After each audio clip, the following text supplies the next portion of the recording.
气息顺畅，步伐沉稳，你肯定毒已经发作了吗？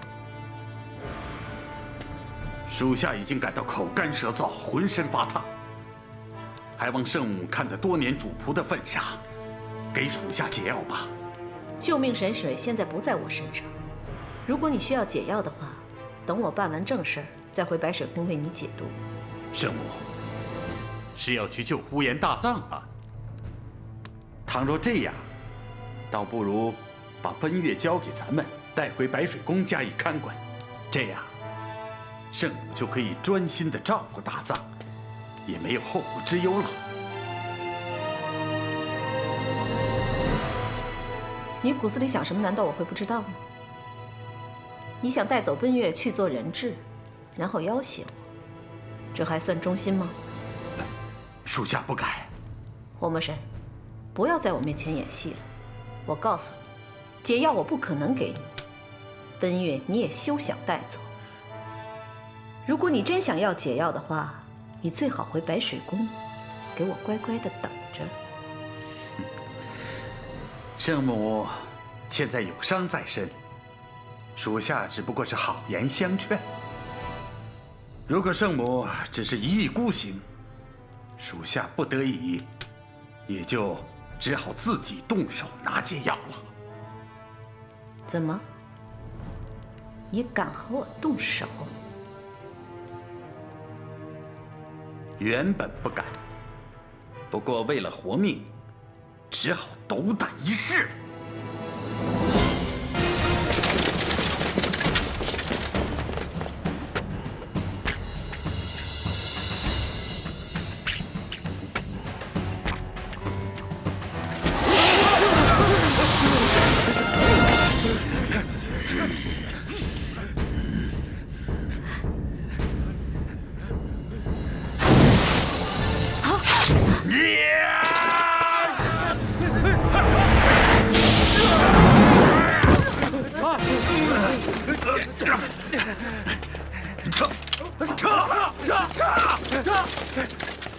圣母，你没事吧？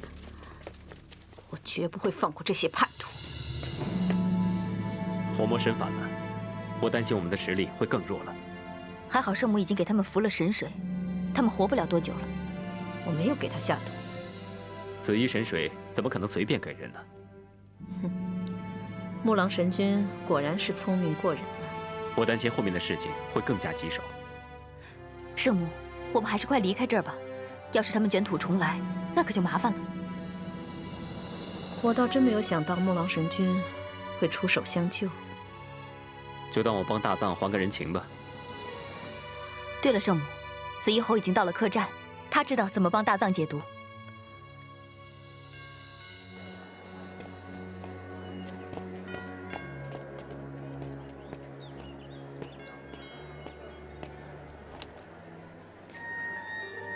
珠儿，吃点东西吧。你这样不吃不喝怎么行呢？怎么挨到白云关？我根本不想上白云关，我不想见到我爹。可你身上的蛊毒总得解除啊！只要我不见大藏的话，蛊毒就不会发作。既然是这个样子，为什么还要去求我那丧心病狂的爹呀？你这是何苦呢？你不要再逼我了，就算见了他，我也不会让他救。你要是解了蛊毒，就能和大藏在一起，你难道不想吗？我现在已非完璧之躯，跟大藏已经没有将来了。那你有什么想法？天大地大，总有容身之处的。你回去找奔月吧，我会照顾自己的。不行，我不能留下你一个人。我不信这件事情没有解决的办法。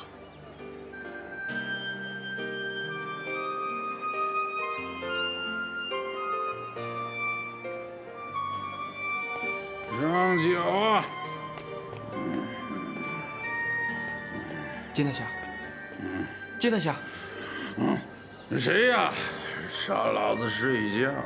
金大侠，我是宝玉啊。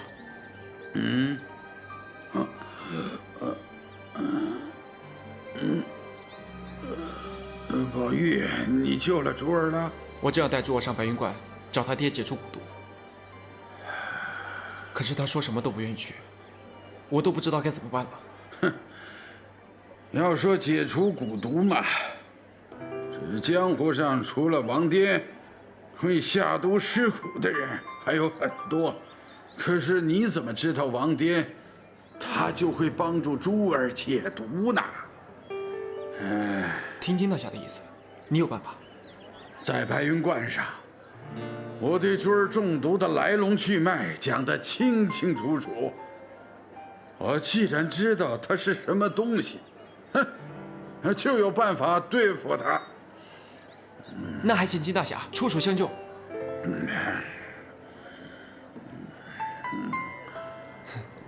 金大侠不会是喝醉了，拿我寻开心吧？你这是什么鸟话？你骂我捉弄你，我不在乎。可是这点酒，你说我喝醉了，你这不就是骂我没有酒量吗？那我可不答应。金大侠，是我一时疏忽。不过，如果金大侠知道的话，为什么在白云观上不说出来？这个，你就是猪脑了。在白云观上，一个王颠，一个顽石，我看他们就不是什么好东西。有些话怎么能够随便说呢？都怪我笨。那珠儿的性命就全权拜托在大侠手上吧。有个叫白巧生的人，他这人足智多谋，上知天文，下知地理，对下毒施蛊的事也颇有研究啊。我看他也许可以帮助珠儿解毒啊。那就快带我们去见他吧。可是此人生性孤僻，捉摸不定，不好对付啊。金大侠，你帮忙。珠儿她现在了无生趣，痛不欲生。也许她解除了蛊毒，她就能重新振作起来。金大侠，我求你了。好吧。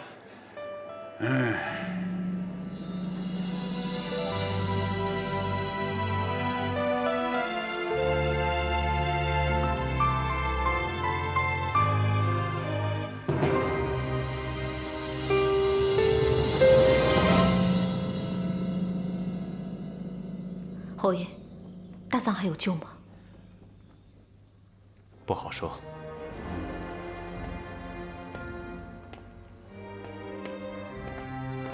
侯爷，只要你能救活大藏，我答应满足你的愿望。你知道我想要什么？水晶瓶是白彦竹给的。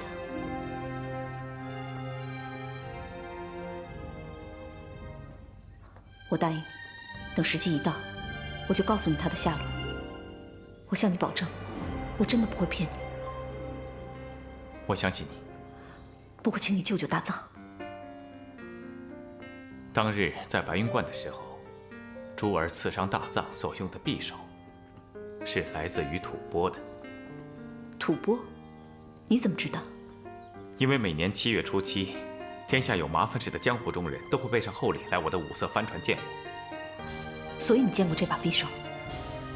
当年有一位吐蕃王子，痴迷我的剑术，所以上船来向我拜师学艺。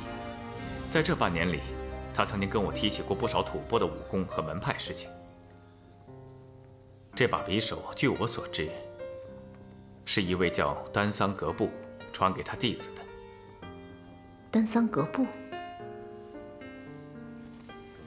此人是雪域门的祖师爷。雪域门所有的弟子，但凡出师的时候，都会拿到师傅送的一把匕首，匕首的样式完全相同。另外，这个门派最擅长的就是用毒，这种毒叫做金蝉毒。如果要对抗这种毒的话，非得以毒攻毒，才有可能把体内的毒完全去除。怎么以毒攻毒？我会将大藏全身的所有重要穴位封住，然后放一条赤脸蛇到他体内，希望他在五脏六腑、七经八脉里吸走所有的毒。可是听说此蛇奇毒无比，会不会有凶险呢？如果3天以后这赤脸蛇仍然还在大藏体内不出来的话，那它就会分泌毒液，到时大藏就会凶多吉少。难道就没有其他的救治办法？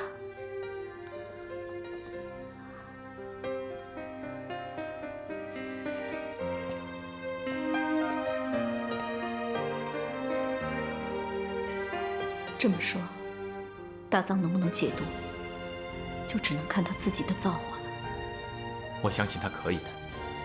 大藏的体质非凡，并且求生的意志非常强，3天后是生是死，就看他的造化了。那也只有试一试了。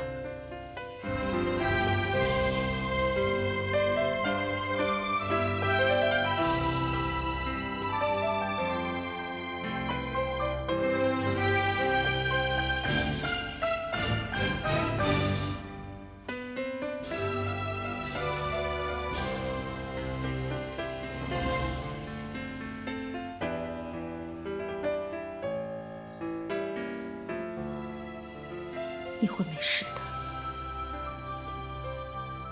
你一定会没事的。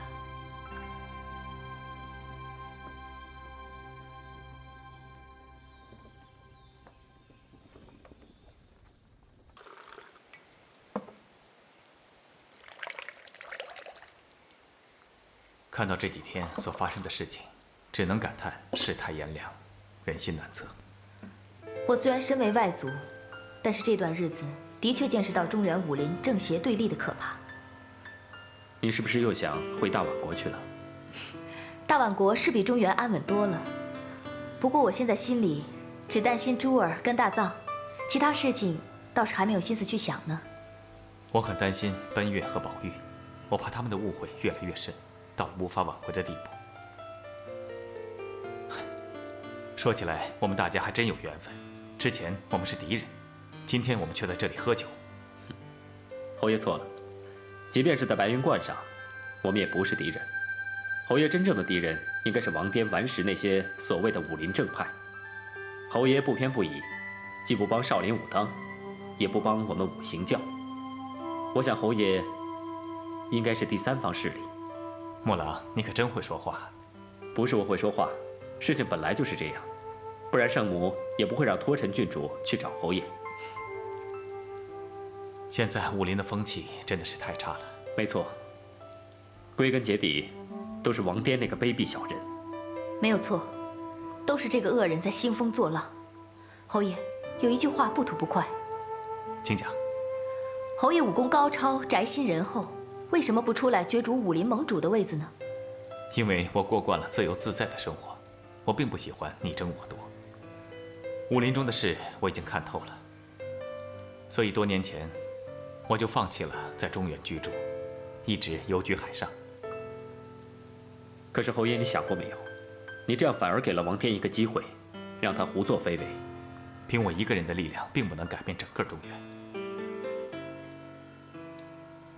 其实，我今日还在江湖行走，都是为了等一位故人。屈指一算，我已经等了他几十年了。我还希望能再见到他，只要见他一面，我就心满意足了。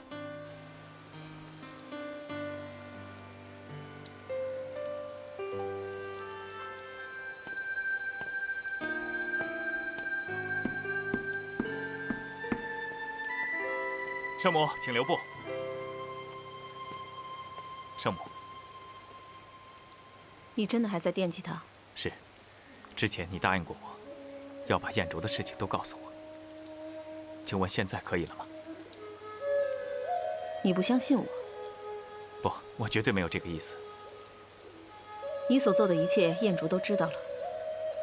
他真的不肯再见我一面。你的所作所为，我都告诉他了。但是他能不能出来见你，我无法左右。我只能告诉你，他一直都在关注你。侯爷，我和方宝玉交过手，他的武功不在你我之下。难道你不怕他知道了身世会报杀父之仇吗？我不怕，因为我的确是宝玉的杀父仇人。如果他要为父报仇，就算杀了我，我也心甘情愿。只要在我死之前能够见到燕竹一面，我就心满意足了。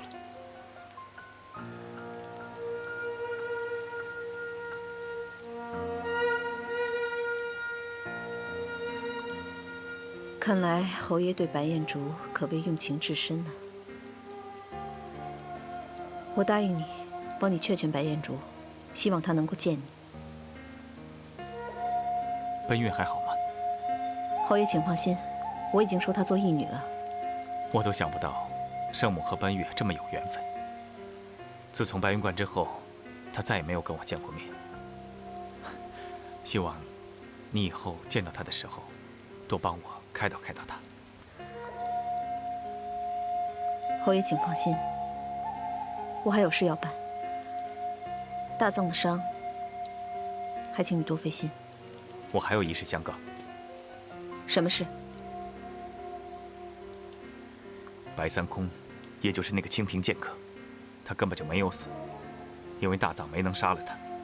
他有没有跟你提起过那场决斗的事情？没有啊。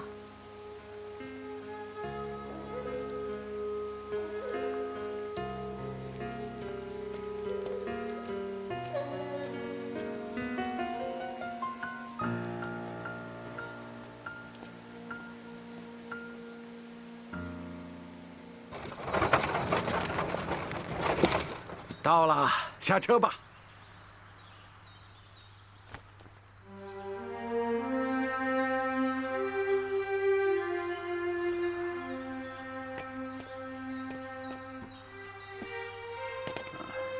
来，珠儿，慢点。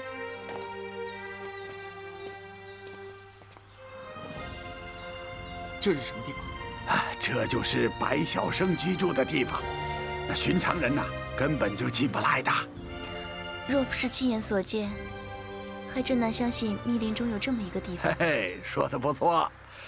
若不是我跟他几十年的交情啊，别说是进去，就是找到这里，也是不容易的。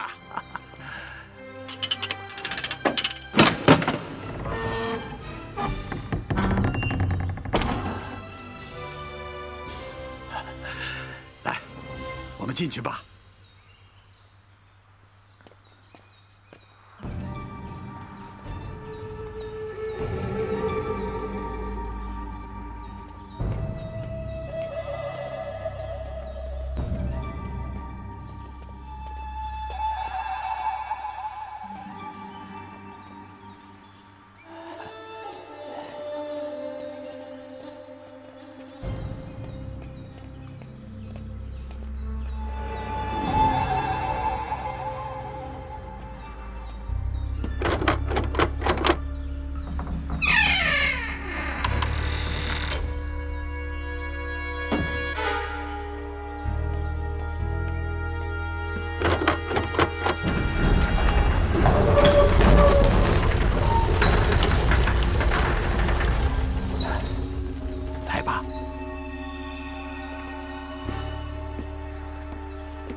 乖乖的在这里站着，千万不要出声啊！这个白晓生啊，他不喜欢被人打搅。如果是让他看见你们，那生起气来就会赶我们走的，那我们就白费心机了啊！老朋友啊，我来看你来了。不是不登三宝殿，又有什么事求我啊？这个是我孝敬你的一壶酒，怎么样？够朋友吧？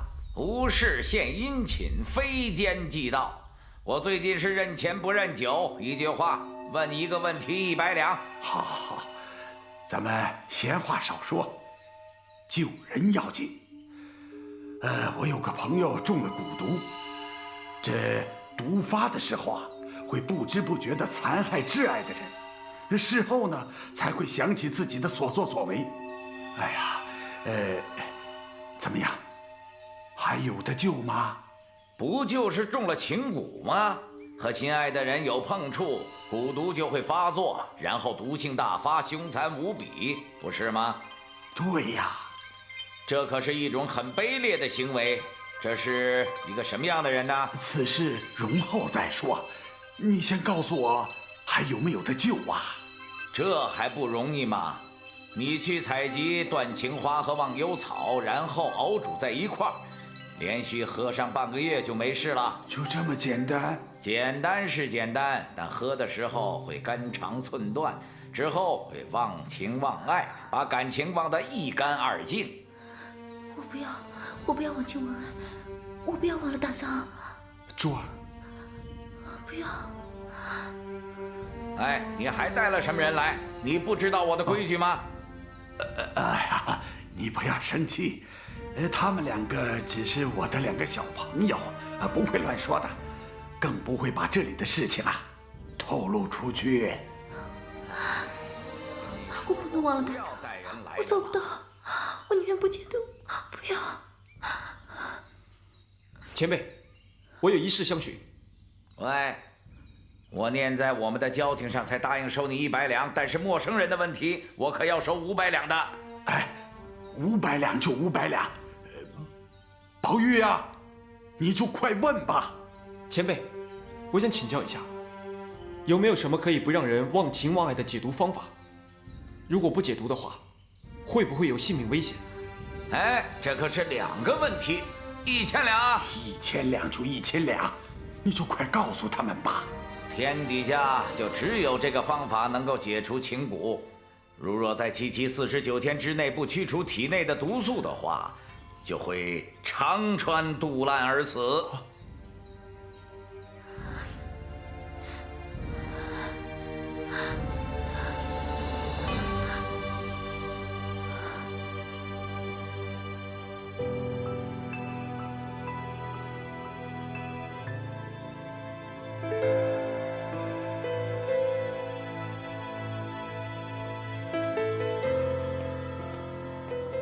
怎么样？他还是昏迷不醒？已经第3天了，大藏不会有事吧？再过几个时辰就知道他是生是死了。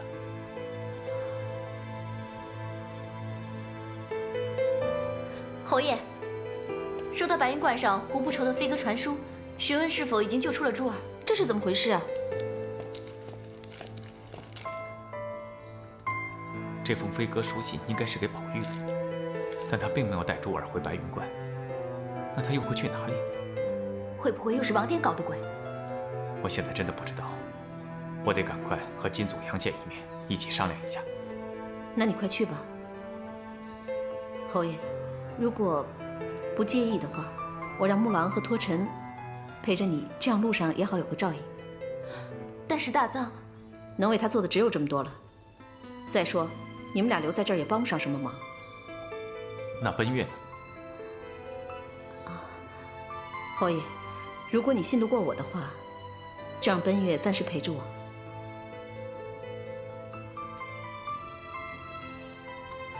那就有劳圣母了。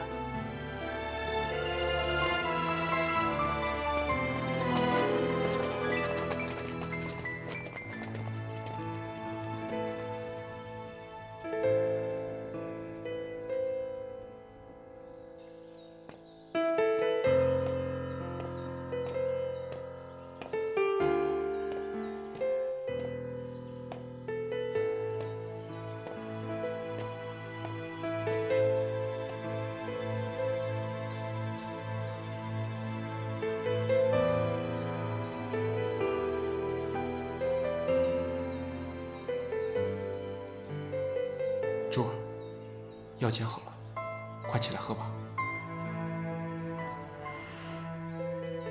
我不喝。珠儿，听话，把药喝了。我说什么都不会喝的。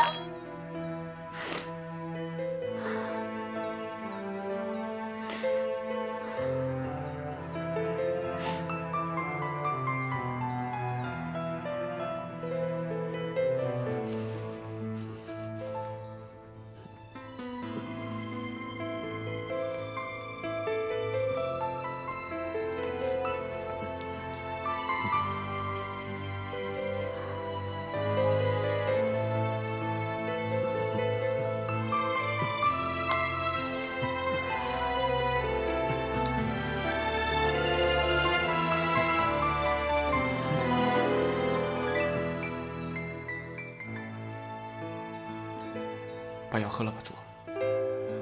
我不会喝的。你没听白小生说吗？如果你不解除蛊毒的话，你就会肠穿肚烂而死。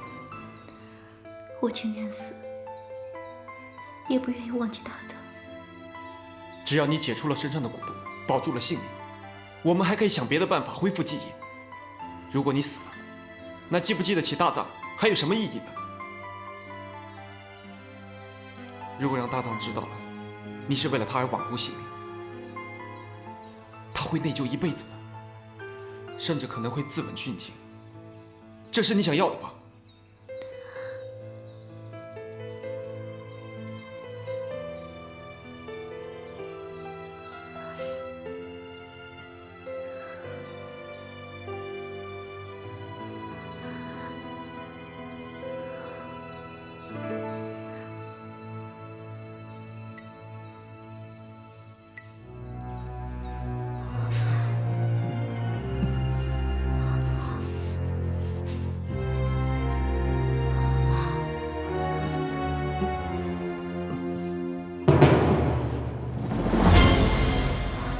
奔月，奔月，来了！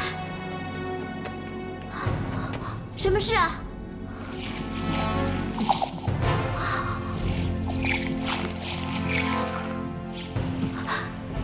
怎么会这样啊？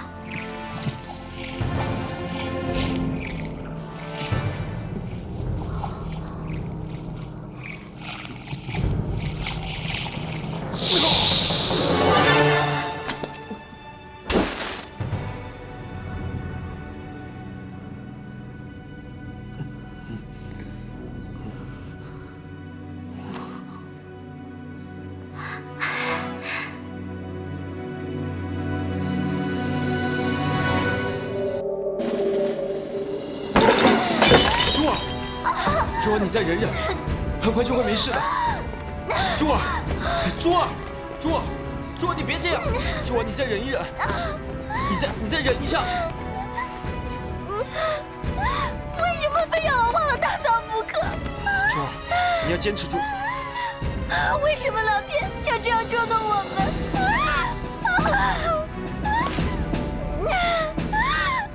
我不会让你死的，我答应过爱你的人，不会让你死的。你坚持住，一定要坚持住。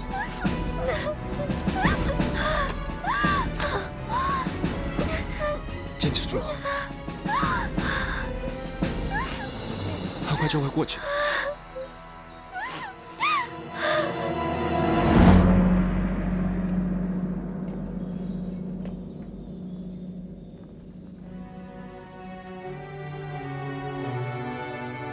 飞腾，你在天有灵，一定要保佑我们的孩子度过这个难关。啊，醒了！圣母，大藏醒了。大藏，你醒了？哎，别起来，快躺下。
宝玉啊，珠儿她怎么样了？现在是睡着了，只怕是醒来之后又是另外一番折腾。我真不知道该怎么办了。哎呀，宝玉呀，珠儿和大藏的感情，哎，大家都是有目共睹啊。要让他放下这段感情，这又谈何容易呀？宝玉啊，你还是要耐心一些。要不是他毒发之期一天天逼近，我也不会这么着急。我也不愿意逼他做他不愿意做的事情。你不知道，我每天看着他神情憔悴、恍恍惚惚的样子，我心里有多难受。我真不明白，老天爷为什么要他遭受这样的磨难。你们自小青梅竹马，也难怪你如此烦躁啊。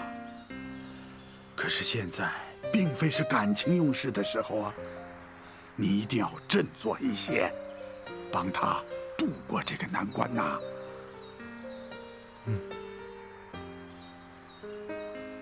珠儿所承受的痛苦，追根究底，都是源自于呼延大藏。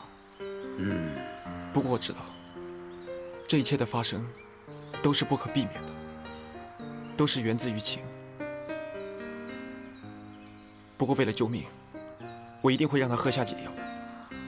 虽然他会把呼延大藏忘得一干二净，但至少他会恢复到以前开朗活泼的个性。听那白晓生说，吃了解药之后，他的记忆力就会逐渐的衰退，并且会把以前的事情彻底忘掉。难道你就不怕他把你也给忘了吗？此刻，我在他记忆里，只是一个玷污了他清白之躯的男人。发生了这件事情之后，他看我的眼神只有尴尬和难看，再也没有以前的亲密了。我想忘了我他会开心的话，未尝不是件好事。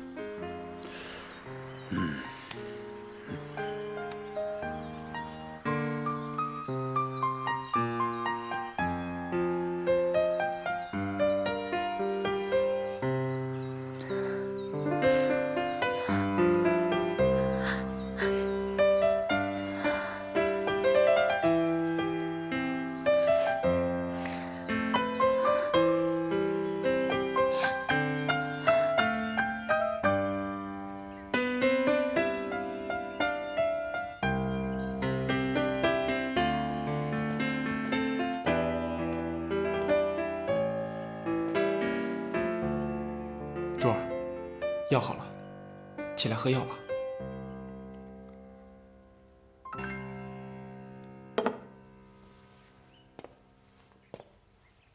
珠儿，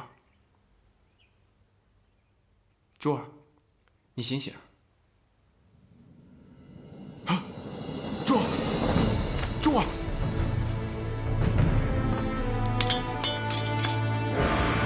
珠儿！你应该替我开心才是，因为死对我、对所有人都是一种解脱。珠儿，你为什么这么傻？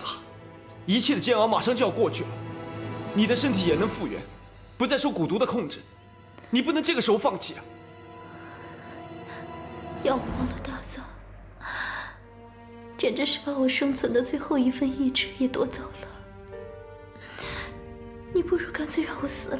不行，我不能让你死。当初没有认识大藏之前，还不是无忧无虑的生活，为什么现在却要把自己的生命系在一个人的身上？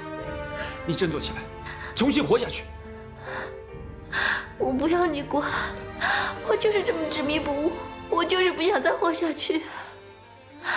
我不管，你的事情我管定了。不。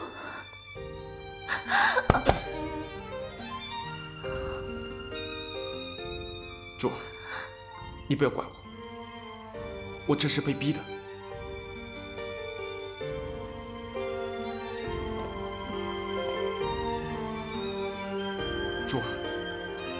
我相信大藏知道了，也一定会赞成的。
圣母，你没事吧？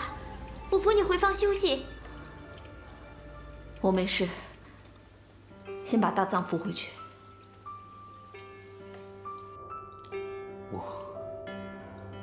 我怎么会在这儿？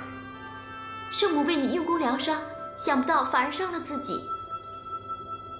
发生了什么事？怎么会这样？你的内力至阳至刚，而我练的却是属于白水宫至阴至柔的内力。当我助你疗伤的时候，你的内力会自然的抗衡。所谓遇强则强，你因为一时昏迷，没能控制住自己的内力；我因为一时疏忽，被你的内力所伤。又是你救了我。我中的是内伤，休整10天半个月，就可以复原了。圣母，此刻大藏对天发誓，你的大恩大德，我一定会报答。我救你，不是要你报答我。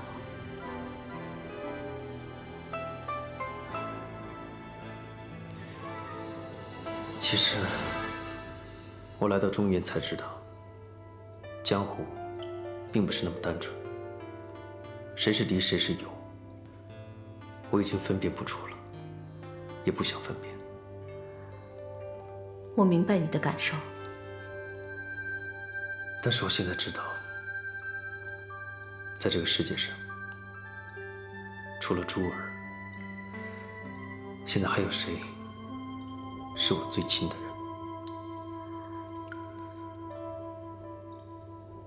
不管什么时候用得着我的话，请圣母吩咐。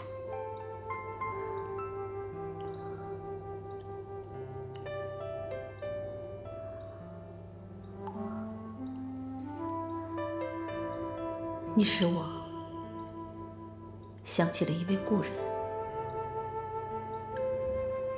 你愿意听我给你讲他的故事吗？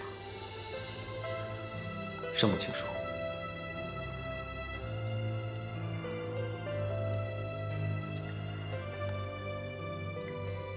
他叫霍飞腾，是享誉关外的剑客。他对剑的痴迷，绝不逊于你，甚至是你师父。圣母，你说的是关外飞鹰霍飞腾吗？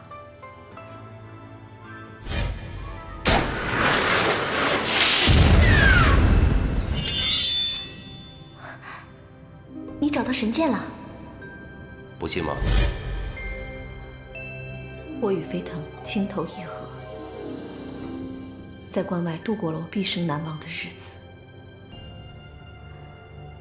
飞腾生性孤僻，不喜与人争斗，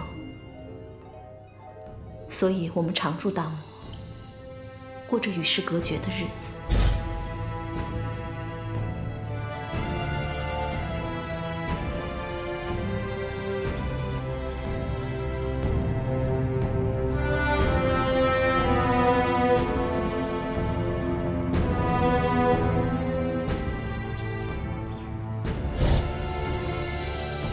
可是好景不长，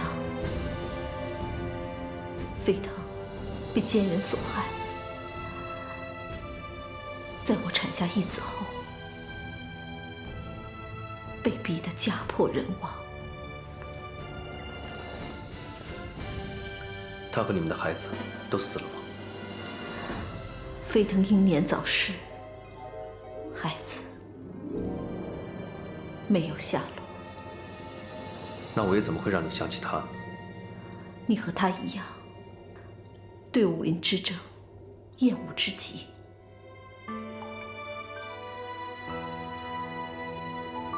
你说过和他同样的一句话，愿意为我做任何事。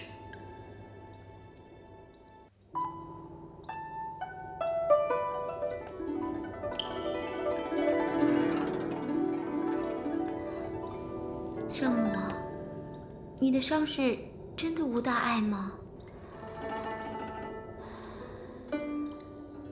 休养半年，应该能完全康复。你不是说10天半个月就能好吗？原来你为了不让大藏内疚，所以才骗他的，对不对？让他知道又能怎么样呢？何必再让他知道呢？只要他能好起来，我就心满意足了。我真是搞不懂，为了一个毫不相干的人，甚至是一个人人唾骂都想取他性命的人，你却这样舍命的相救，就像对待自己的亲人一样。总有一天，你会弄明白的。也许啊，我永远都不会懂。不懂最好，懂了就会痛苦。不是常说难得糊涂吗？圣母，我知道你一直思念心爱的人，只是觉得你非常的疼爱大藏，多次舍命相救，就像一个母亲对待自己的孩子。我不知道你有没有察觉？还有啊，还有我是个坏人，不应该对人那么好，是吗？不是，我只是不明白。我这个无恶不作的女魔头，心眼还不错，是不是？没错，对于那些和我不相干的人，曾经伤害过我的人，我是绝对不会手软的。可是我对你们就不一样了。圣母，你说的我们是指宝玉、我、大藏，还有托尘啊？至少你、宝玉、大藏都不是我的仇人。圣母，我觉得你对宝玉也挺好的，虽然你曾经给我们下过毒，但是我总觉得你不是真的要害我们。我真搞不懂这是为什么。想不明白就不要想了，总有一天啊，你会明白的。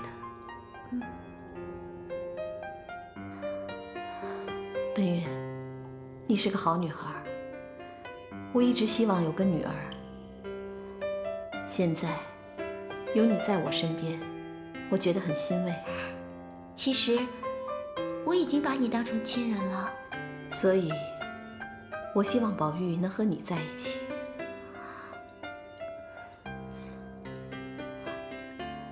别把我的名字跟他摆在一起，我不想听到他。刚才不是你主动提起的吗？你们这些女孩子呀，真让人琢磨不透。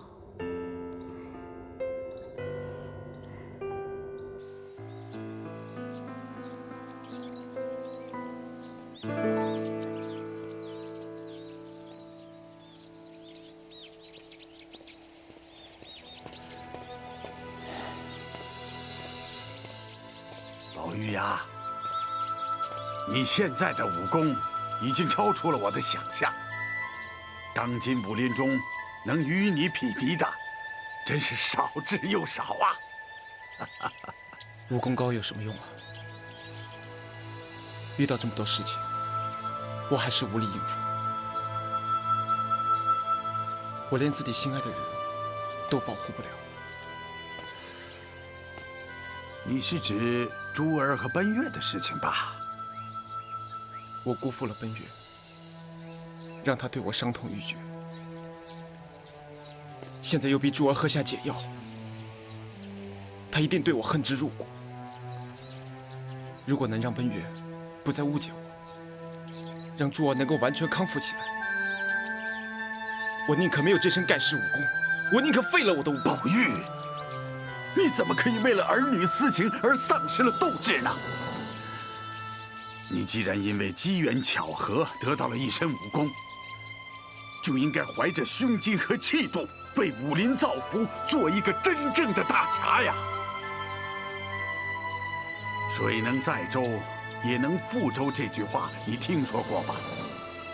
现在最重要的是你应该做什么，而不是怨天尤人，更不能丧失信心呐！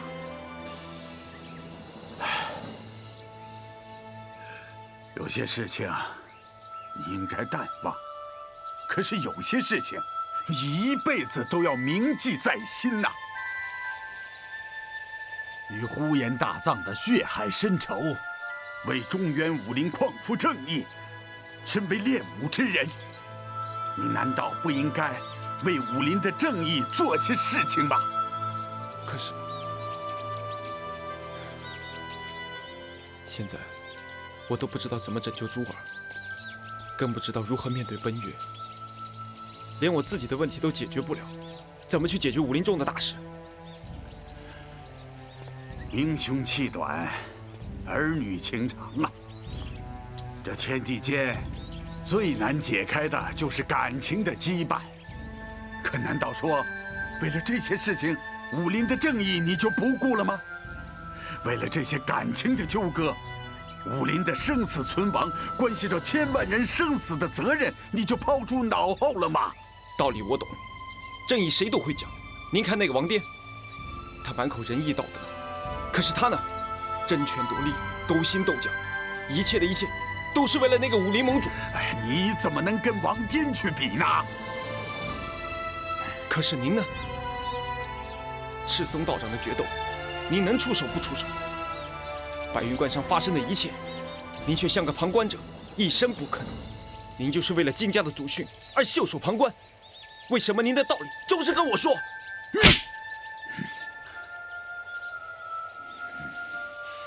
没错，我是个孬种，我是个彻头彻尾的酒鬼。可我希望你方宝玉是个英雄，比我金祖阳，比紫衣侯更杰出的英雄。方宝玉，如果你没有种担负起武林的责任，你就不配用这把宝剑。哼！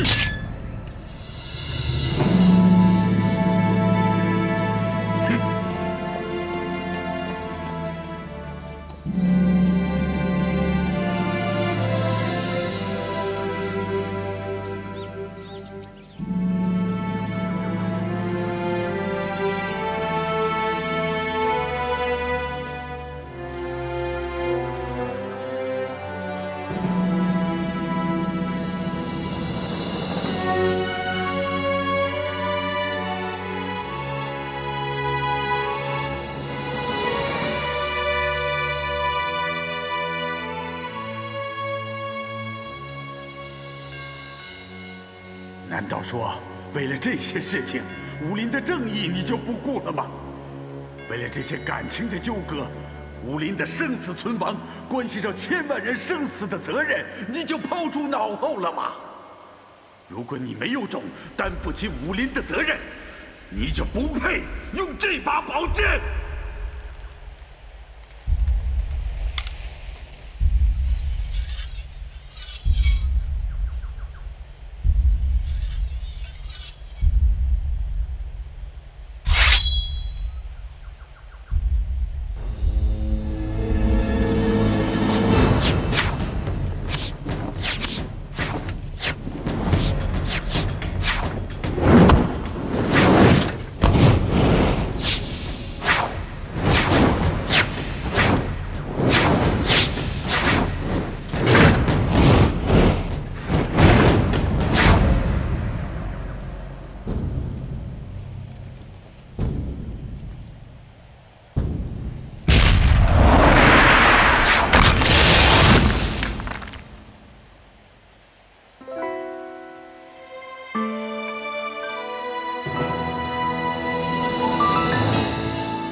金大侠，我想通了。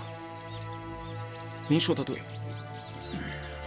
如果是上天让我拥有了戒日神功，那我就必须承担更多的责任。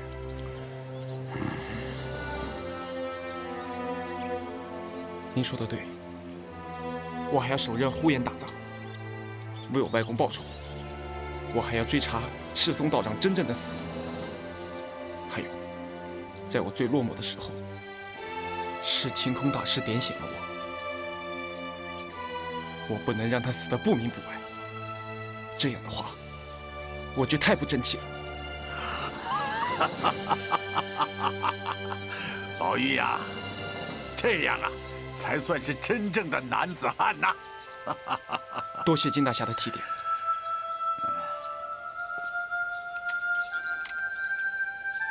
希望您还能让我拥有这把长剑，我绝不会辜负你的。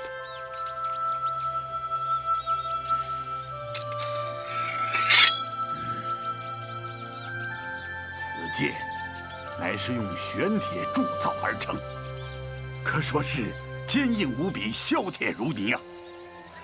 是我专门为你打造的，宝玉啊，希望你记住今天说的话。要永远记住。多谢金大侠。好了，你就用这把剑去行侠仗义，惩恶除奸吧。好了，还不快去看看珠儿啊！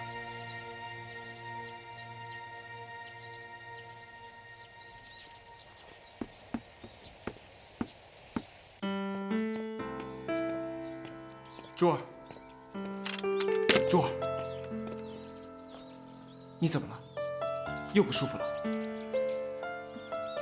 没有啊。珠儿，有我在，你不用害怕。我已经决定了，等你完全康复了，我就让金大侠把你安顿到一个安全的地方。到那个时候，我的正事办完了，奔月的气也消了，我带奔月来见你。然后我们离开这个邪恶的地方。太难了，你和奔月才是一对，你应该照顾的人是他，我是不会跟你走的，不会的。珠儿，照顾你我责无旁贷。我不需要你。我想的是别人，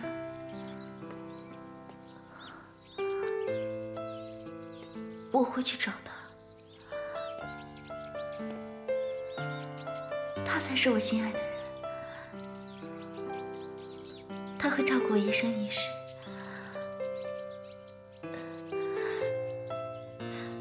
他是谁呢？珠儿，你告诉我，他是谁啊？他叫什么名字？现在在哪儿啊？他叫什么名字啊？他在哪儿啊？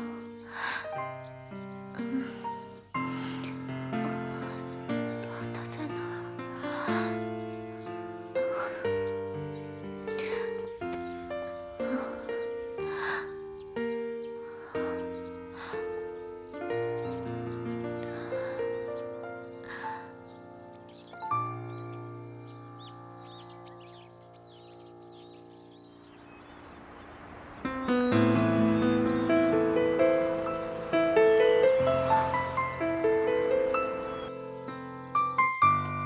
珠儿吃药了。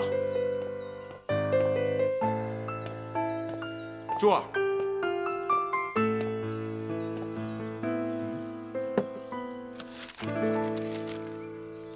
天涯长恨误相问，孤身一人赴泉台。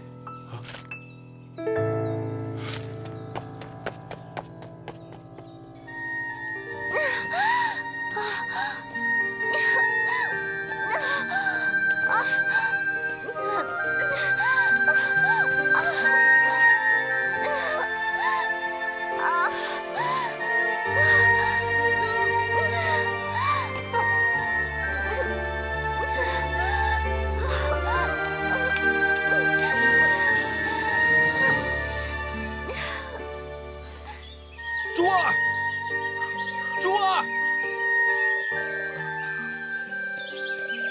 哪儿？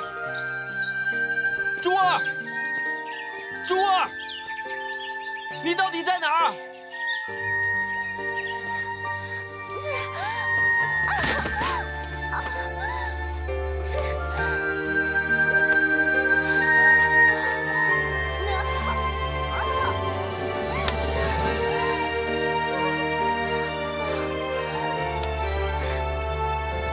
珠儿，珠儿，珠儿。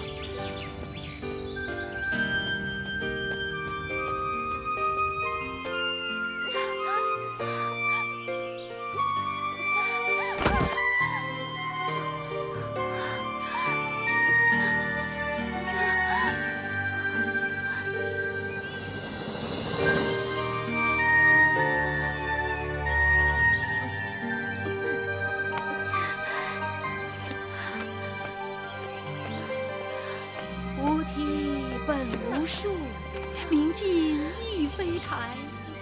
本来无一物，何处惹尘埃？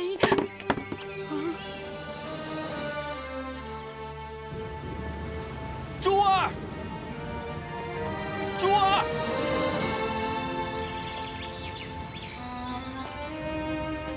珠儿。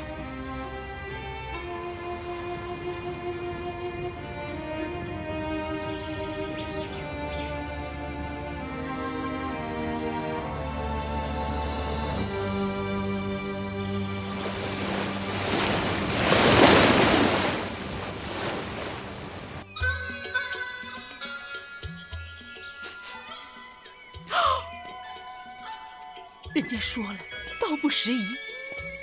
如果我把它带回家，就等于带走了不属于我的东西。这样做对吗？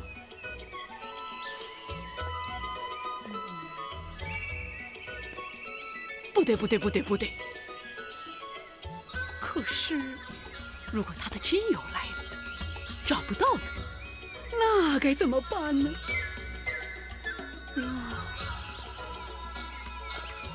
如果说来往的行人把他拉走了，那不是一样吗？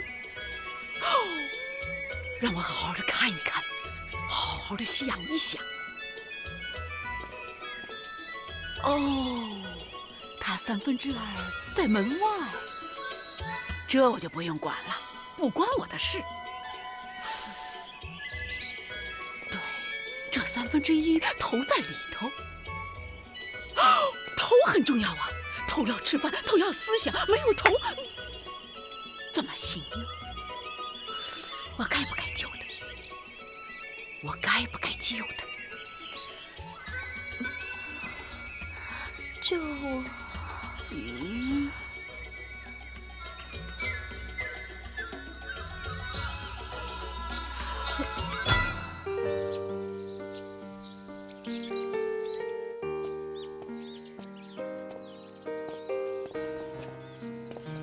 宝玉啊，你真的要去找珠儿吗？珠儿现在身体还很虚弱，应该不会走远。珠儿她留下书信出走，就是不想再见到你。你又何必强人所难，非要找到她不可呢？如果她是身体好好的离开，我会诚心的祝福她。可是她现在大病初愈，身体很虚弱，我怎么可以袖手不管呢？更何况，她很快就会失去全部记忆。如果她在路上遇到什么危险，我该如何是好？你说的也有些道理啊，金大侠，多谢您这些日子的照顾。您的话我记住了，我会全心全意，好好做一番事业。能不能找到珠儿，一切都是随缘，切莫强求。你还有很多重要的事情要做呀。人生在世，不只应儿女情长，孰轻孰重，全凭你自己拿捏呀。您放心，我有分寸。啊，我走了。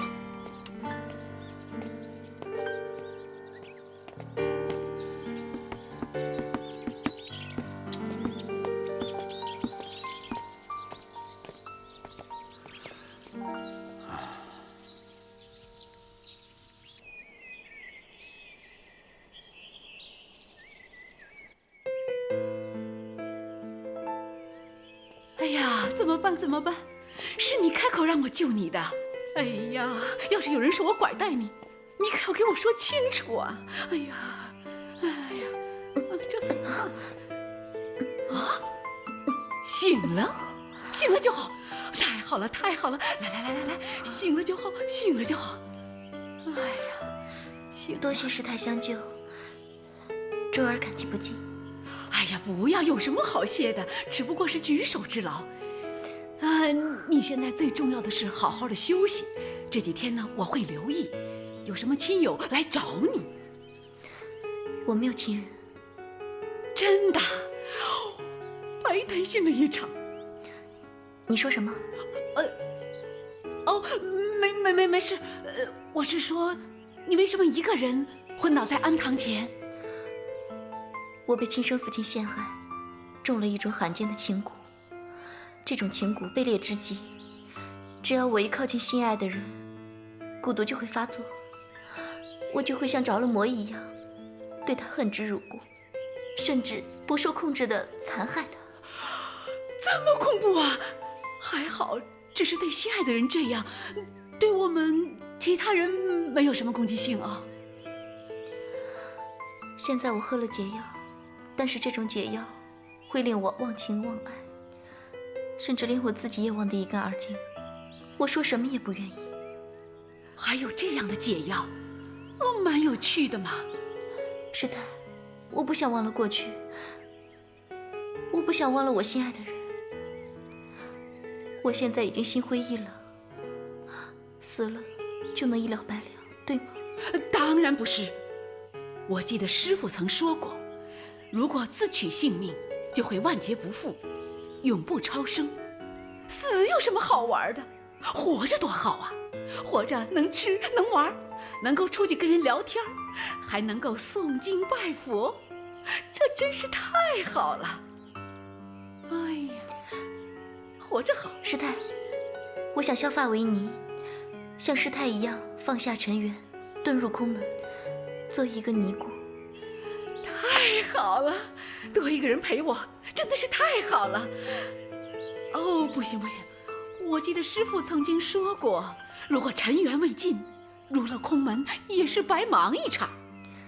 师太，我就快变成一个失忆的人了，还有什么尘缘未了呢？好吧，让我想一想。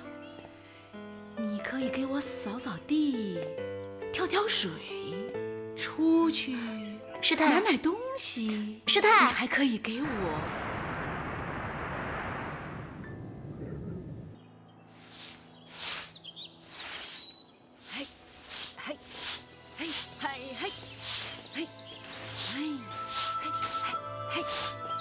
师太，你什么时候才肯为我剃度啊？啊，你先好好休息，过几天再说吧。哎，师太，这几天我一提起剃度的事，你就打发我去睡觉，打发我去吃饭，这是为什么？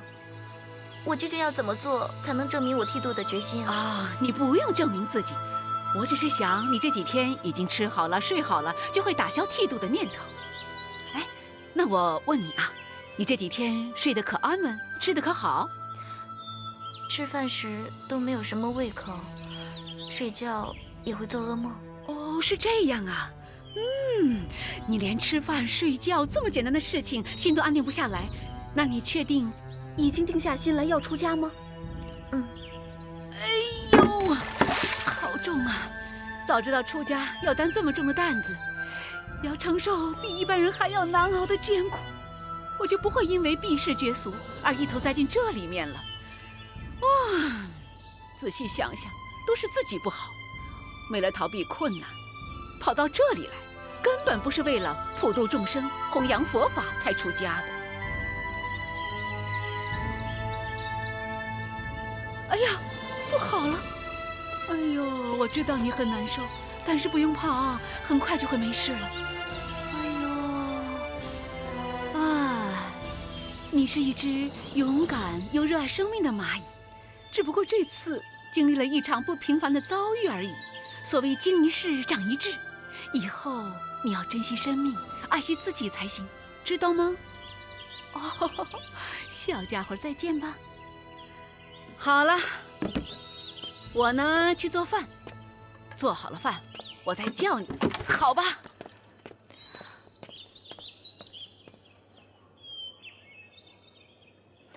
师太，我帮你啊。王大侠坐上盟主之位，号令武林，为武林造福。多谢诸位英雄的信任，王某一定不负众望，尽到武林盟主的责任。在王大侠的统领下，希望武林不要再有四分五裂，大家一起携手，阻止魔教到处肆虐。前几天，五行魔教肆无忌惮，想破坏我们这次武林大会，甚至围攻白云观。这件事儿让我至今耿耿于怀。魔教不把我们武林正道放在眼里，我们怎么能咽得下这口气呢？这次魔教是公然挑衅，如果我们坐视不理的话，他们会认为我们是胆怯。当年我们曾经重创过魔教，这次我们也绝不会放过他们。对，绝不放过他们。先发制人，后发受制于人。我提议，趁魔教现在受挫之际，咱们团结广大的武林正派，攻其不备，一定能取得成功。剿灭五行魔教，攻入白水宫！剿灭五行魔教，攻入白水宫！盟主，启禀盟主，火魔神率领众多手下上山求见。盟主，你看，我们有这么多英雄好汉，难道还怕他不成？他们来一个，杀他一个；来两个，杀一个。各位稍安勿躁，让他们把话说完了再动手也不迟。去，让他们进来。是。盟主说的对，只要他们有一点风吹草动，我们就把他们全杀了，正好为我们的出征记记大旗。火魔神到。火魔神参见盟主。盟主？哼，我可不是你们魔教的盟主，你是不是来给白水老妖下战书的？盟主误会了，我们众兄弟这次是特意来归顺盟主的，为武林同道出力，望盟主不计前嫌。你一直是白水圣母的亲信，现在突然归顺，你让我怎么相信你啊？我们众兄弟虽然为他效力多年，可他从来没有把我们当人看。我们结拜的土龙子为他丢了命，可是这个老妖连个像样的葬礼都不给办，我们弟兄对他恨之入骨，恨不得吃他的肉，剥他的皮。你们跟我们对立可不是一天两天了，突然倒戈，总得有个理由吧？啊，实话告诉盟主，前不久我被他逼迫吞下了杀人神水。哦，虽然事后知道是假的，可是我已经跟他动了手，而且我们众弟兄联手重伤了他。既然已经撕破了脸，那干脆我们就反了。哦，你们是怕那个老妖功夫恢复了之后问你们的罪是吧？好，各位，火魔神如果加盟我们武林正道，那我们就是如虎添翼啊！他手下的弟兄对白水宫的地势十分熟悉，那我们攻打白水宫将会事半功倍。火魔神，俗话说放下屠刀立地成佛，我们欢迎火魔神加入我们武林正道。好，多谢盟主，我们弟兄一定竭尽全力消灭白水宫。嗯，好。刚才我们正在研究攻打白水宫的计划，我看这一次你们就做个开路先锋如何？一定尽力。好，好，好，好，好，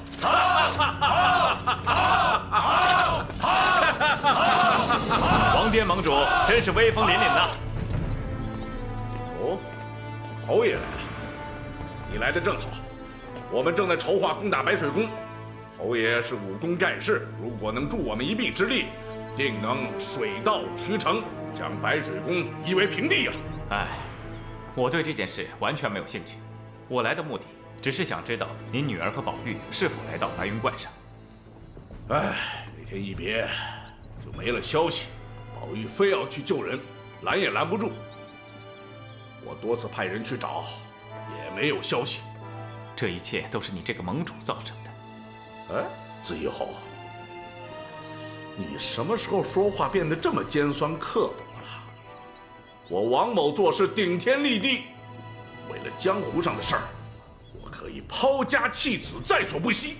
我看你是一派胡言，你所讲的和做的，完全都是为了这个武林盟主之位。我说子怡侯，你说这话毫无道理。我做事行得正，坐得端。用不着你来教训我。你在自己女儿身上下毒，这也叫行得正坐得端？你对晴空大师的死不闻不问，你这样也可以当武林盟主吗？还有，大家想一想，武林大会开始之前，少林武当不断发生惨祸，大家对他来当这个武林盟主，是不是已经考虑清楚了呢？够了！以后你别在这妖言惑众。你也算得上是武林一代宗师，可是你对中原武林的事儿不闻不问。多年来，你一直就躲在海上逍遥自在。你有什么资格在这大放厥词？大家都记得，赤松道长做盟主的时候，中原武林天下太平，根本就没有这么多事情发生，也轮不到我管。哼，你还敢提赤松道长？当掌门原本让人何等尊崇啊！可惜呀，年轻的时候不慎交了损友，丢了性命。就在白云观上，道长浴血奋战，力竭而亡。子怡侯，你当时就在场，眼看着赤松道长惨死在这儿，你却袖手旁观。怎么，人死了，你又来这儿横挑鼻子竖挑眼，你安的什么心呐？我来就是要揭穿你的真面目。哼，我看真正虚假的人是你。你若真为武林着想，就应该跟我们携起手来铲除魔教。莫非你跟那个白水宫还有点什么特殊的关系不成？你说什么？我说了。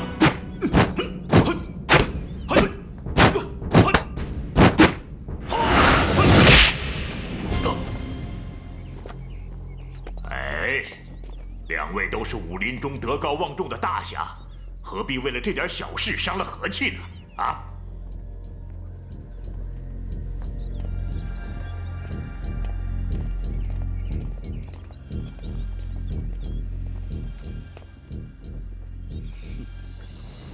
侯爷，王颠号令武林围攻白水宫，您认为只是为武林除患这么简单吗？我仔细想了想，应该没有这么简单。他背后可能有一股势力在支持他。侯爷，不管王颠有什么阴谋，奔月现在还在白水圣母身边，我们应该尽快赶到白水宫，把奔月接走，以免卷入这场恶斗啊！原本我想打伤王颠，好延迟他们进攻白水宫，没想到中间却杀出个李子仁。那我们现在应该怎么做啊？我们要尽快通知白水宫，多加提防。这。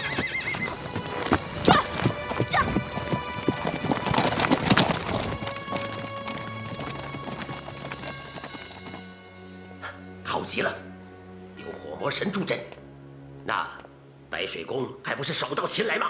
是啊，我本以为攻打白水宫会损兵折将，现在看来，我们可以不费吹灰之力，就能让白水圣母俯首称臣呢。那好，你让火魔神打头阵，我再吩咐少林和武当弟子加入战围。经过一番厮杀，正邪两派肯定两败俱伤。到时候我的雄图伟业不就完成了吗？哎，如果武当和少林这两个名门正派都油尽灯枯了，那我这武林盟主不就成了有名无实了吗？那我做这个武林盟主还有什么意思？还还说号令天下呢？不行，我看从今以后，咱们有事儿还是商量着办吧。怎么了？王兄有自己的想法了？我的想法不就是你的想法吗？你可别忘了，你这个武林盟主可是我一手捧起来的。我能够帮助你成为武林盟主，但我顷刻间也可以让你变成一无所有。既然我已经做了盟主之位，就得有点盟主的样子。好，你说废就废了，你怎么废我？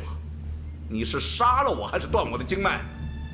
再怎么着，这武林盟主的位置也不可能是你的呀，你已经死了。我连自己都敢杀，怎么就不敢杀你呢？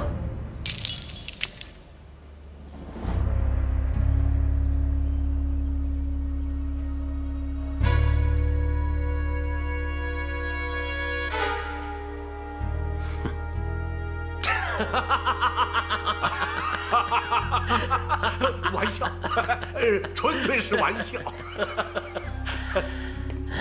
哎，攻打白水宫的事儿，我看是刻不容缓。至于如何削弱各派势力，我心中有数，不能太明显了，也不能操之过急。您说呢？盟主是明白人，我想也不用我多说了。好，那我就告辞了。好。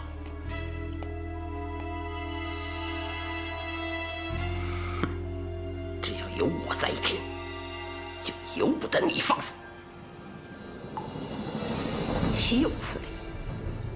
火门神这个混蛋，真没想到他会如此忘恩负义，趁我白水宫虚弱之际，勾结王颠这个败类，对我白水宫落井下石。圣母不必着急，我已经飞鸽传书去请使都将军，也会请木郎把青木堡的弟子一起带来。木郎，你说怎么样？对啊，白水宫有难，在下在所不辞。对，我们一定要全力以赴。本月，小孩子讲话不要这么不分轻重。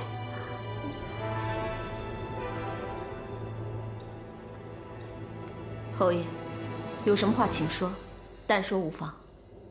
圣母，在下实不相瞒，我此次前来，除了给白水宫通报消息，还要接走奔月，因为我不想卷入江湖的纷争之中。希望圣母能够体谅我。爹，你说什么呢？侯爷，你不必为难，你能给我带信，我已经很感激了。你把奔月带走吧，白水宫我应付得了。不行，我不走。谁说我要走了？你们又没有征求我的意见。你还是个孩子，不懂江湖有多险恶。你不知道，一旦陷入其中，永远都脱不了干系。你明不明白？爹，江湖再险恶，做人也要有良心啊！我现在绝不能走。不行，我一定要把你带走。我就不走。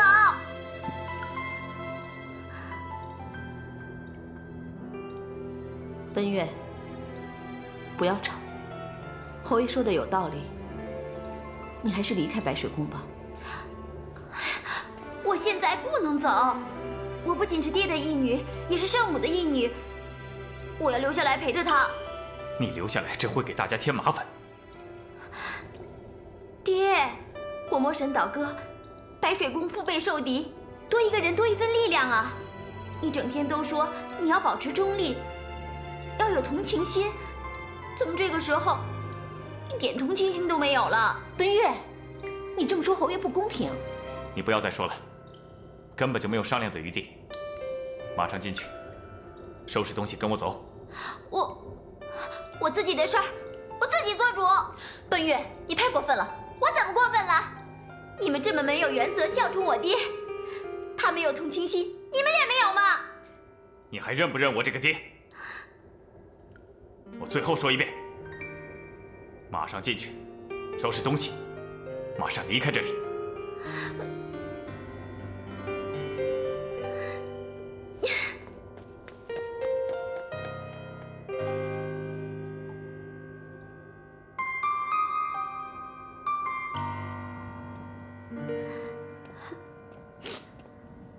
还在生气呀？侯爷说的没错，你真的没有长大。为这个事儿就跟侯爷生气掉泪，不应该吧？好了，奔月，不要哭了。侯爷是真心实意的为你好，尽管他不是你亲爹，可是他含辛茹苦10几年把你拉扯这么大，也实在是很不容易。他是真心为你好。你干嘛这么大度？他非要带我走，你还帮他说话，我真是搞不懂，他为什么这么不近人情，甚至自私。